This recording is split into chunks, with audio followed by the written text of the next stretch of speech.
ಎಲ್ರಿಗೂ ನಮಸ್ಕಾರ. ಇವತ್ತು ವಿಡಿಯೋದಲ್ಲಿ ಎಜುಕೇಷನ್ ಬಗ್ಗೆ ನೋಡೋಣ. ಒಬ್ಬರು ಟೆಕ್ಸ್ಟ್ ಮಾಡಿದ್ರು ನನಗೆ, ಇವಾಗ ಮಕ್ಕಳನ್ನ ಹಾಸ್ಟೆಲ್ ನಿಲ್ಲಿಸಿ ಓದಿಸೋದು ಒಂದು ವಿಡಿಯೋ ಮಾಡಿ ಅಂತ. ಇವತ್ತು ಅದು ನೋಡೋಣ.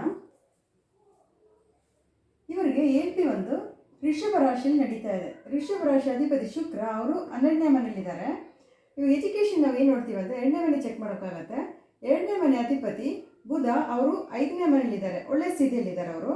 ಇವಾಗ ಅವ್ರಿಗೆ ನನ್ನ ಹತ್ರ ಏನು ಕೇಳಿದ್ರು ಅಂದರೆ ಯಾವ ಎಜುಕೇಷನ್ ಮಾಡ್ಬೋದು ಅಂತ. ನಾನು ಹೇಳಿದೆ, ನಿಮ್ಗೆ ಯಾವ್ದು ಇಂಟ್ರೆಸ್ಟ್ ಇದೆಯೋ ಅದನ್ನು ನೀವು ಮಾಡ್ಬೋದು ಅಂತ.